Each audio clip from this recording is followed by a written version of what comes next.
Hello नमस्कार, welcome to inculcate learning. हम questions, previous year questions जो है वो बीच में एक वीक का गैप आ गया था क्योंकि उसमें बहुत सारे कॉन्सेप्चुअल चीजें जो है वो कवर करवानी थी। वो मैंने करवा दी हैं काफी हद तक, और डेट्स का भी पता चल गया होगा आपको कि एग्जाम जो है बिल्कुल सर पे ही आ गया है। अब तो एग्जैक्ट डेट शीट भी आ जाएगी, बट आप 10-12 दिन ही लगा के चलिए हार्डली।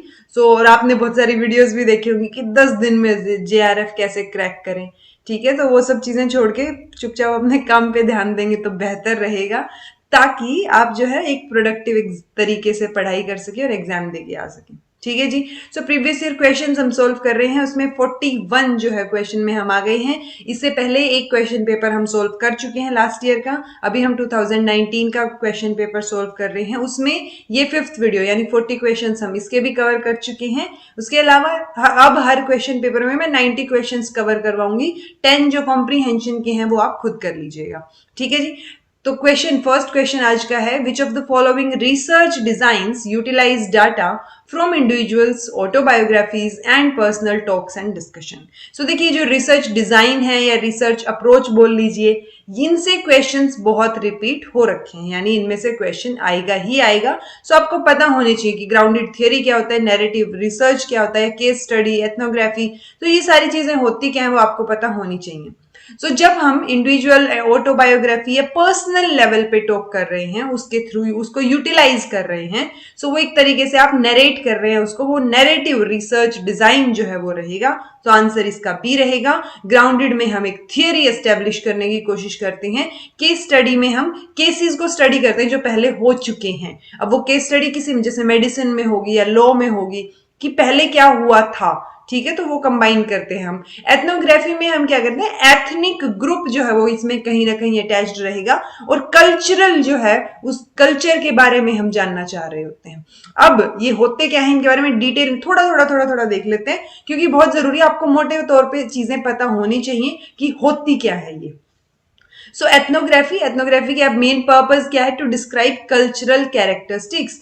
जहां पे भी कल्चर की बात आ जाए, मेजरली इसमें ट्राइब्स की बात कर देते हैं, तो जहां पे ट्राइब, कल्चरल, इन चीजों की बात आए और वो भी एक नेचुरल सेटिंग में, वो क्या रहेगा, एथनोग्राफी। उसमें अप्रोच रहेगा इमर्जन, IMM आएगा, ये immersion of site is important, यानी जिस साइट पे आपको काम करना है, मान लीजिए किसी पर्टिकुलर एरिया में कोई ट्राइबल ग्रुप रहता है, आपने उसके ऊपर काम करना है। ठीक है, उनकी कल्चरल कैरेक्टरिस्टिक्स पढ़नी, तो आपको बकायदा वहां जाना पड़ेगा, उस साइट को देखना पड़ेगा, वो सारी चीजें इसमें इन्वॉल्व रहेंगी।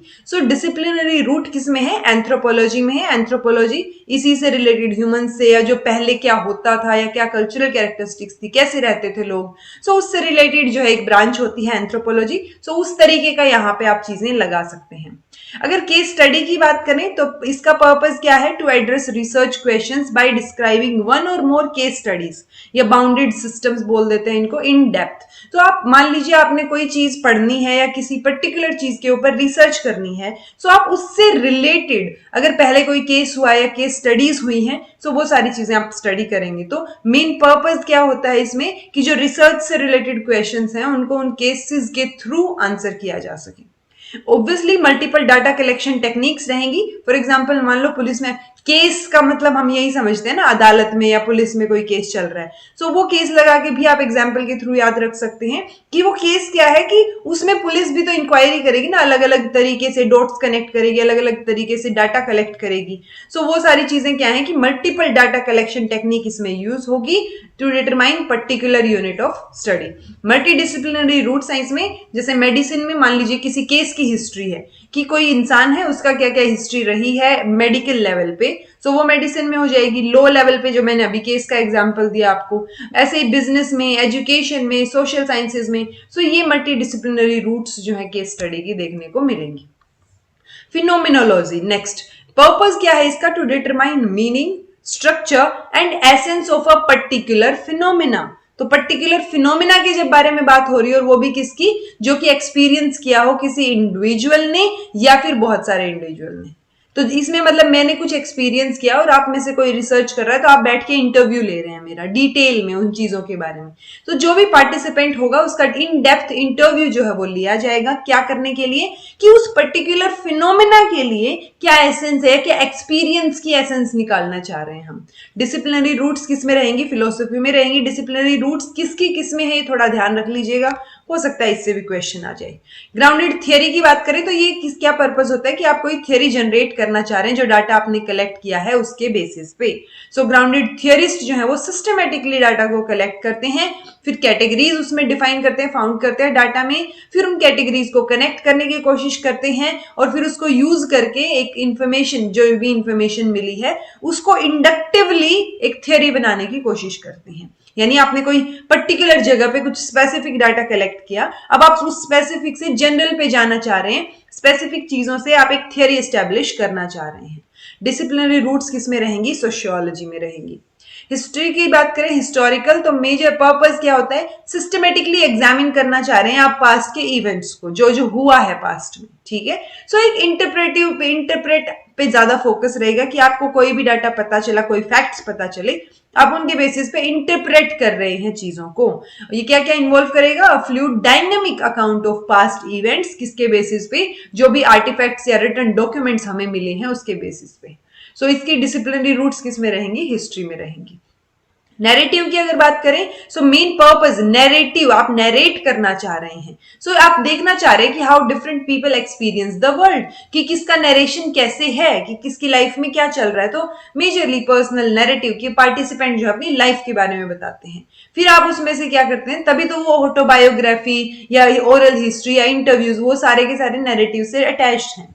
अगर रिसर्चर जो है इसमें कोलैबोरेटिवली कंस्ट्रक्ट करेगा एक रिटन अकाउंट, किसके बारे में, पार्टिसिपेंट के एक्सपीरियंसेस के बारे में, उसका जो मीनिंग है that are attributed to the experiences. Multidisciplinary roots किस में रहेंगी, लिटरेचर, जैसे हम ऑटोबायोग्राफीज लिख देते हैं, हिस्ट्री में, आर्ट में, साइकोलॉजी में, एंथ्रोपोलॉजी में और भी बाकी फील्ड्स इसमें इंक्लूड हो सकते हैं, क्योंकि आप नरेट ही कर रहे हैं किसी के एक्सपीरियंस को। अब देखिए एक्सपीरियंस दो जगह आया है, एक नैरेटिव में, एक फिनोमिना में। लेकिन फिनोमिना में क्या है कि वो एक्सपीरियंस हम पर्टिकुलर फिनोमिना से रिलेटेड पूछ रहे हैं, नैरेटिव में हम ओवरऑल उसके बारे में जान रहे हैं, इंसान के बारे में। सिंबॉलिक इंटरेक्शनिज्म की थ्योरी मैंने ऑलरेडी करवा रखी है। मेन पर्पस क्या होता है इसमें, इंटरप्रेट करते हैं हम जो भी प्रोसेसेस लोगों के द्वारा यूज किए जाते हैं, जो इंटरेक्शन सिंबल के वे में, जैसे मैंने आपको बताया था कि थम्स अप का मतलब इंडिया में क्या होता है कि आप ऑल द बेस्ट बोल रहे हैं एक तरीके से, तो वो एक सिंबल है उस पर्टिकुलर सोसाइटी का। रिसर्चर्स जो है इंटरेस्टेड हैं कॉमन सेट ऑफ सिंबल्स में, कि क्या क्या सिंबल्स कॉमन है, क्या क्या यूज किए जाते हैं, और understanding that provide meaning to people's interaction, तो और वो क्या क्या मतलब रखते हैं वो सिंबल्स जो हैं। डिसिप्लिनरी रूट्स सोशल साइकोलॉजी में रहेंगी, क्योंकि सोशल लेवल पे आप साइकोलॉजी के बारे में देख रहे हैं कि लोग कैसा क्या यूज कर रहे हैं, क्या सिंबल्स है और उनका क्या मतलब है। कॉन्सेंशुअल क्वालिटेटिव रिसर्च, अच्छा जो जो रिसर्च के अभी मैंने बताया आपको अप्रोच या डिजाइन, वो क्वालिटेटिव रिसर्च के हैं, ये ध्यान रखिएगा। Purpose is to conduct in depth studies of the inner experiences of individual. So वो ये क्या हो गया, एक तरीके से हमने ये चीज तो पहले भी पढ़ी है कि हम फिनोमिना के बारे में एक्सपीरियंस पूछ रहे हैं, नैरेटिव में भी एक्सपीरियंस पूछ रहे हैं। सो कॉन्सेंशुअल क्वालिटेटिव रिसर्च में एक तरीके से क्या हो गया, रिलेटिवली ये सारे अप्रोचेस को लेके चलता है। So this relatively this approach new आएगा, ये यहाँ पे दिस रिलेटिवली न्यू अप्रोच है, ये इनकॉर्पोरेट्स एलिमेंट्स फ्रॉम किससे, फिनोमिनोलॉजी से, ग्राउंडेड थियरी से, या जो बाकी अप्रोच हैं उनसे भी। तो आप एक तरीके से ओवरऑल कई चीजें इसके अंदर मिक्स कर रहे हैं। इसमें क्या होगा कि involves rigorous methods that allow researcher to examine data and come to a consensus about their meaning. तो वो ये कि आप डाटा कलेक्ट करेंगे और फिर आप एक कंक्लूजन पे जो है वो पहुंचेंगे। पार्टिसिपेटरी एक्शन रिसर्च में पार्टिसिपेंट्स जो हैं और जो रिसर्चर है वो सारे की सारे क्या करते हैं, इकट्ठा पार्टिसिपेट करते हैं और कॉन्शियस रहते हैं उस चीज के बारे में। सो पर्पस क्या है इसका, पार्टिसिपेटरी एक्शन रिसर्च का, is for the researcher and participant to elevate official consciousness and to promote change in the lives of group and community involved। तो जो जो इसमें इन्वॉल्व होगा उसको इन्वॉल्व मतलब जो जो कम्युनिटी या जो ग्रुप इसमें इन्वॉल्व होगा उसकी लाइफ को चेंज करने में भी ये हेल्प करेंगे और प्रमोट करेंगे कॉन्शियसनेस को। Researcher and participants collaboratively develop करते हैं गोल्स एंड मेथड्स। यूजुअली आपको देखने को मिलेगा बाकी जगह कि जो ये मेथड्स और गोल्स हैं वो रिसर्चर डिसाइड करते हैं, बट पार्टिसिपेटरी एक्शन रिसर्च क्या होगा कि रिसर्चर भी मिल रहा है, रिसर्चर जो है पार्टिसिपेंट्स को उसमें इन्वॉल्व कर रहा है और कोलैबोरेटिवली वो गोल्स और मेथड्स निकाल रहे हैं। वो पार्टिसिपेट की गैदरिंग कैसे होगी, डाटा की गैदरिंग एनालाइज कैसे करेंगे, वो सारी चीजों में किसका हाथ होता है, दोनों का होता है, रिसर्चर का भी और पार्टिसिपेंट का भी। सो आई होप ये आपको समझ आया होगा, क्योंकि इससे रिलेटेड क्वेश्चन आपको आगे भी देखने को मिलेंगे repeatedly. In which of the following main purpose of research is to formulate generalization leading to theory building? So theory building अभी मैंने आपको बताया किस में होती है, ग्राउंडेड थियरी में होती है। और जब भी आप कोई थियरी बनाते हैं ना, तो आप अपने हिसाब से वेरिएबल्स को या डाटा को थोड़ा सा कंट्रोल करते हैं, मैनिपुलेट करते हैं सिचुएशंस को, ये ध्यान रखिएगा। So phenomenology with subjective frame of reality, तो हमें क्या करना है, इसमें जनरलाइज करना है थियरी बिल्डिंग। तो थियरी बिल्डिंग की जब बात होगी, सो ये तो नॉर्मल फिनोमिनोलॉजी की बात हो रही है। Participant observation with focus on perspective, तो इसमें पार्टिसिपेंट ऑब्जर्वेशन, जो भी पार्टिसिपेट कर रहे हैं उनको ऑब्जर्व किया जा रहा है और कोई भी एक पर्टिकुलर पर्सपेक्टिव से रिलेटेड। सिंबॉलिक इंटरेक्शन किस पे एम्फेसिस करता है, सोशल इंटरेक्शन पे। Experimentation with control and manipulation of variables, so ये यहां पे आंसर हो जाएगा, क्योंकि हम थियरी बिल्डिंग की बात कर रहे हैं, जनरलाइजेशन की बात कर रहे हैं। सो हमें जब जो डाटा कलेक्ट कर रहे हैं, जो एक्सपेरिमेंट या सर्वेज हम कर रहे हैं, वो क्या करेंगे, उसमें हम कंट्रोल रखेंगे और मैनिपुलेट करेंगे वेरिएबल्स को। सो डी इसका आंसर होगा। Which of the following research design is the most appropriate for depict या to depict in lived experiences realities? तो experiential realities जो जी रहे हैं उनसे रिलेटेड जो है वो कौन सा इसमें होगा। सो देखिए, एक्सपीरियंस से रिलेटेड हमने क्या क्या पढ़ा था कि एक तो हम ओवरऑल एक्सपीरियंस की बात कर रहे हैं, ठीक है, एक हम क्या कर रहे हैं कि आप उसके एक पर्टिकुलर फिनोमेना के बारे में जानना चाह रहे हैं। सो हमने कई चीजों की बात की थी। एक हम अगर पर्टिकुलर कल्चर को इन्वॉल्व कर रहे हैं उस एक्सपीरियंस में, कल्चर के बारे में, सो वो एथनोग्राफी हो जाएगा। अभी पढ़ा था, तो ये आंसर आपका गलत होना नहीं चाहिए, ग्राउंडेड थियरी आएगा नहीं, क्योंकि थियरी की बात हो ही नहीं रही है कि आप कोई थियरी बना रहे हैं।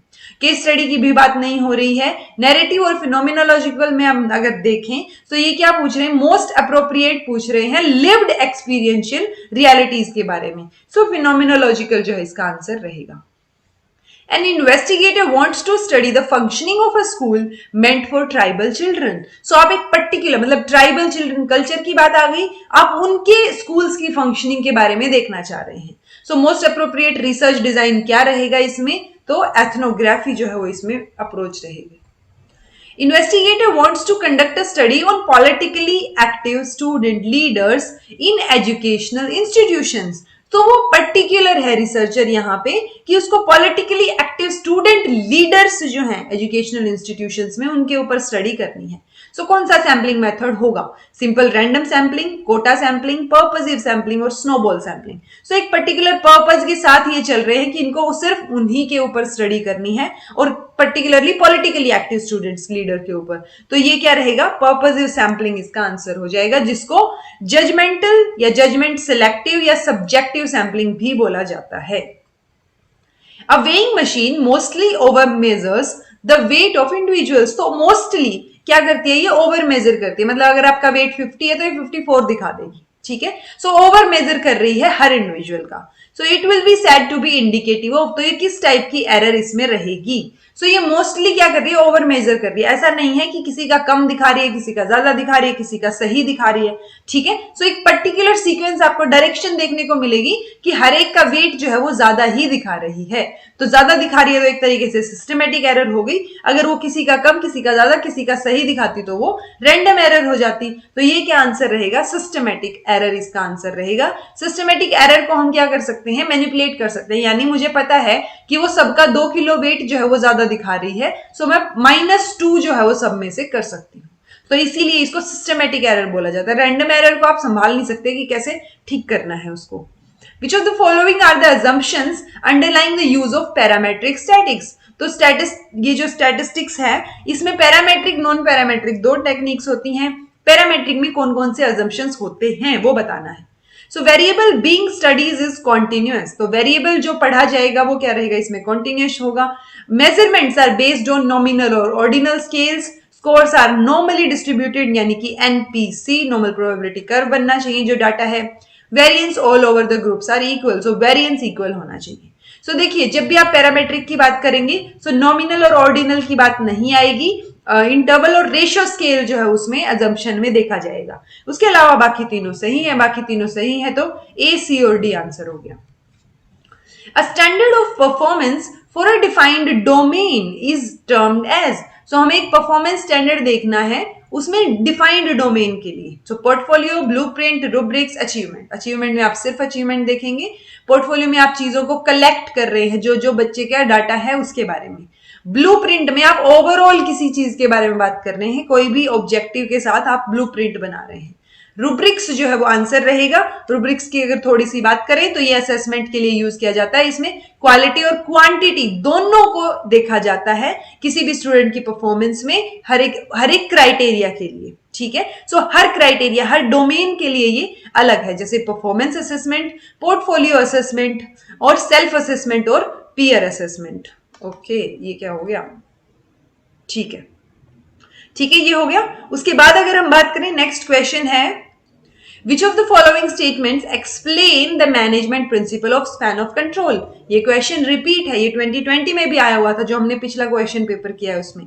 तो स्पैन ऑफ कंट्रोल जो कि फ्योल ने दिया था, हेनरी फ्योल, तो इन्होंने क्या बोला, क्या एक्सप्लेन करता है, और ये मैनेजमेंट का प्रिंसिपल है, ये तो इन्होंने क्वेश्चन में ही बता दिया। ठीक है, one can work effectively for limited hours, कोई भी इंसान लिमिटेड आवर तक काम कर सकता है, ऐसा कुछ बोला था इन्होंने।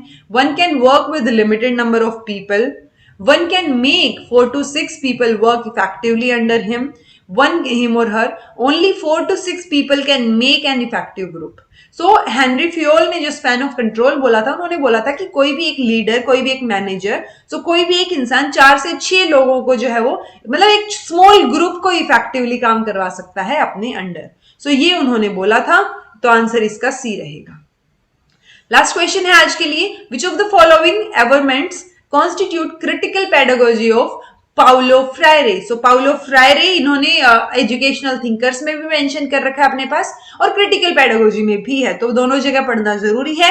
मैंने वीडियोस बना रखी हैं, चेक कर लीजिएगा। सो क्रिटिकल पेडागोजी के बारे में पूछा है कि ये जो पाउलो फ्रायर हैं, इन्होंने क्रिटिकल पेडागोजी के बारे में क्या क्या चीजें बोली हैं। सो ये इन्होंने जो बोली है वही पता होंगी आपको, अगर आपने नहीं पढ़ा है तो ये आंसर नहीं आता होगा। सो टीचिंग इनहेरेंटली पॉलिटिकल है, ये इन्होंने बोला है। ये सारी चीजें मैंने क्रिटिकल पेडागोजी जो वीडियो बनाई थी उसके अंदर जो है वो मैंने सारी चीजें एक्सप्लेन की थी।